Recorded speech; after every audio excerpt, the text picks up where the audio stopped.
നല്ലൊരു ഫലൂദ ഡ്രിങ്കാണ് ഇന്ന് കാണിക്കുന്നത്. നമ്മൾ വേനൽക്കാലത്തൊക്കെ റോഡ് സൈഡിൽ നിന്നൊക്കെ വാങ്ങി കഴിക്കാറുള്ള നല്ല രുചിയുള്ള ഫലൂദ ഉണ്ടല്ലോ, അതാണ് ഇന്ന് കാണിക്കുന്നത്.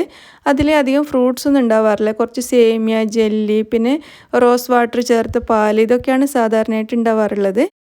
അപ്പോൾ ഈ ഫലൂദ ഡ്രിങ്ക് എങ്ങനെയാണ് ഉണ്ടാക്കുന്നതെന്ന് നമുക്ക് നോക്കാം. ഇതിന് വേണ്ടിയിട്ട് ഞാനിവിടെ 1.5 കപ്പ് പാലാണ് എടുത്തിരിക്കുന്നത്. ഇത് നന്നായിട്ട് ഫ്രീസറിൽ വെച്ച് തണുപ്പിച്ചെടുത്ത പാലാണ്. ഇനി നമുക്ക് ഈ പാലിലേക്ക് 2 ടേബിൾ സ്പൂൺ പൊടിച്ച പഞ്ചസാര ചേർത്ത് കൊടുക്കാം. അല്ലെങ്കിൽ നിങ്ങളുടെ മധുരത്തിനനുസരിച്ച് പഞ്ചസാര ചേർത്ത് കൊടുക്കുക. 2 ടേബിൾ സ്പൂണാണ് ഞാനിവിടെ ചേർക്കുന്നത്. ഇനി ഇതിലേക്ക് 2 ടേബിൾ സ്പൂൺ മിൽക്ക് മെയ്ഡും കൂടി ഞാൻ ചേർക്കുന്നുണ്ട്. മിൽക്ക് മെയ്ഡ് നിർബന്ധമൊന്നുമില്ല, ഉണ്ടെങ്കിൽ ചേർത്ത് കൊടുക്കുക, ഇല്ലെങ്കിൽ അതിനനുസരിച്ചുള്ള പഞ്ചസാര ചേർത്ത് കൊടുത്താൽ മതിയാവും. അപ്പോൾ 2 ടേബിൾ സ്പൂൺ മിൽക്ക് മെയ്ഡും കൂടി ചേർത്തിട്ട് നന്നായിട്ടൊന്ന് മിക്സ് ചെയ്തിട്ടുണ്ട്. ഇനി നമുക്കിതിലേക്കൊരു 2 ടേബിൾ സ്പൂൺ റോസ് വാട്ടർ ചേർത്ത് കൊടുക്കാം. അല്ലെങ്കിൽ റോസ് എസൻസ് ആണ് ചേർക്കുന്നതെങ്കിൽ 1 ടീസ്പൂൺ ചേർത്ത് കൊടുത്താൽ മതിയാവും. ഇതിപ്പോൾ 2 ടേബിൾ സ്പൂൺ റോസ് വാട്ടർ ചേർത്തിട്ട് നന്നായിട്ടൊന്ന് മിക്സ് ചെയ്തിട്ടുണ്ട്. നന്നായിട്ടൊന്ന് മിക്സ് ചെയ്തതിന് ശേഷം ഇതിലേക്ക് 1/4 ടീസ്പൂൺ ഏലക്കായ് പൗഡറും കൂടി ചേർത്ത് കൊടുക്കാം. അതും കൂടി ഇതിലേക്കൊന്ന് മിക്സ് ചെയ്തെടുക്കാം. ഇനി നമുക്കിതിലേക്ക് വേണ്ടത് കുറച്ച് ജെല്ലിയാണ്. ഞാനിവിടെ 3 ഫ്ലേവറിലുള്ള ജെല്ലി റെഡിയാക്കി വെച്ചിട്ടുണ്ട്. ജെല്ലി ഉണ്ടാക്കാൻ നിങ്ങൾക്ക് എല്ലാവർക്കും അറിയാമായിരിക്കും. അപ്പോൾ ഇവിടെ ഞാൻ എടുത്തിരിക്കുന്നത് ലെമൺ, സ്ട്രോബെറി, അതുപോലെ കുറച്ച് മാംഗോ, 3 ജെല്ലിയാണ് എടുത്തിരിക്കുന്നത്. ഇതൊക്കെ നന്നായിട്ട് സെറ്റായി വന്നിട്ടുണ്ട്. ഇത് നമുക്കിവിടെ കട്ട് ചെയ്തിട്ട് വെക്കാം. ഇതൊക്കെ ചെറുതായിട്ടൊന്ന് കട്ട് ചെയ്തെടുക്കുക. 3 ജെല്ലിയും കട്ട് ചെയ്തതിന് ശേഷം നമുക്കിവിടെ മാറ്റി വെക്കാം.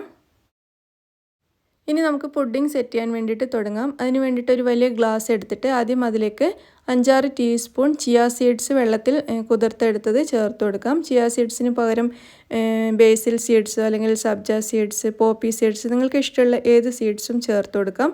ഞാനിവിടെ ചിയ സീഡ്സാണ് ചേർത്തിട്ടുള്ളത്. ഇനി ഇതിലേക്ക് നമ്മൾ കട്ട് ചെയ്ത് വെച്ച എല്ലാ ഫ്ലേവറിലുള്ള ജെല്ലിയിൽ നിന്നും കുറച്ച് ഇതിലേക്ക് ചേർത്ത് കൊടുക്കാം.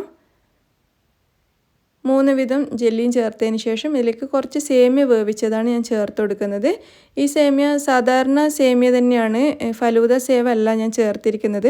ഫലൂദ സേവ് ഉണ്ടെങ്കിൽ അതാണ് നല്ലത്. ഇപ്പോൾ എൻ്റെ കയ്യിൽ ഈ സാധാരണ സേമിയാണ് ഉള്ളത്, അപ്പോൾ അതാണ് ഞാൻ ചേർത്ത് കൊടുത്തിട്ടുള്ളത്. ഇനി ഞാൻ ഇതിലേക്ക് കുറച്ച് മിക്സഡ് നട്ട്സ് ചേർക്കുന്നുണ്ട്. ഇത് നിർബന്ധമൊന്നുമില്ല, കയ്യിലുണ്ടെങ്കിൽ ചേർത്ത് കൊടുത്താൽ മതി. നട്ട്സ് ചേർത്തില്ലെങ്കിലും കുഴപ്പമൊന്നുമില്ല. നട്ട്സ് ചേർത്തതിന് ശേഷം നമുക്കിതിലേക്ക് നമ്മൾ നേരത്തെ റെഡിയാക്കി വെച്ച പാല് ചേർത്ത് കൊടുക്കാം. ഇതെല്ലാം കൂടി നന്നായിട്ടൊന്ന് മിക്സ് ചെയ്തെടുക്കാം. അതിനുശേഷം നമുക്കിതിൻ്റെ മുകളിൽ കുറച്ചുകൂടി ജെല്ലി ഇട്ട് കൊടുക്കാം. ജെല്ലി ഇതിൽ കുറേ ഇട്ട് കഴിഞ്ഞാൽ, ജെല്ലി ഇഷ്ടമുള്ളവർക്കാണെങ്കിൽ നല്ല ടേസ്റ്റാണ്. അപ്പോൾ ഇതിൽ കുറച്ചധികം ജെല്ലി ഞാൻ ഇട്ട് കൊടുക്കുന്നുണ്ട്.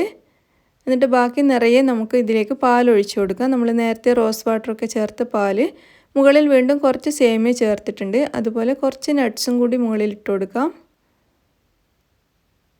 മുകളിലായിട്ട് വീണ്ടും കുറച്ചുകൂടി ജെല്ലി ഇട്ട് കൊടുക്കുന്നുണ്ട്. നല്ല ഭംഗിയാണ് ഇതിലിങ്ങനെ ജെല്ലി ഇട്ടിട്ട് കാണാൻ വേണ്ടിയിട്ട്. പിന്നെ ചില ആളുകൾക്കൊക്കെ ജെല്ലി നല്ല ഇഷ്ടമായിരിക്കും. ഇഷ്ടമുള്ളവരാണെങ്കിൽ കുറച്ചധികം ചേർത്ത് കൊടുക്കാം. അപ്പോൾ നമ്മുടെ ഫലൂദ ഡ്രിങ്ക് ഇവിടെ റെഡി ആയിട്ടുണ്ട്. നല്ല എളുപ്പമാണ് ഉണ്ടാക്കാൻ വേണ്ടിയിട്ട്. നിങ്ങളെല്ലാവരും ട്രൈ ചെയ്ത് നോക്കൂ. നമുക്ക് വേനൽക്കാലത്ത് അല്ലെങ്കിൽ നല്ല നോമ്പ് നോറ്റിട്ടൊക്കെ നന്നായിട്ട് ദാഹിച്ചിരിക്കുന്ന സമയത്തൊക്കെ കുടിക്കാൻ പറ്റിയ അടിപൊളി ഡ്രിങ്കാണ്. അപ്പോൾ നിങ്ങൾക്കെല്ലാവർക്കും റെസിപ്പി ഇഷ്ടമായിട്ടുണ്ടാവുമെന്ന് വിചാരിക്കുന്നു. താങ്ക്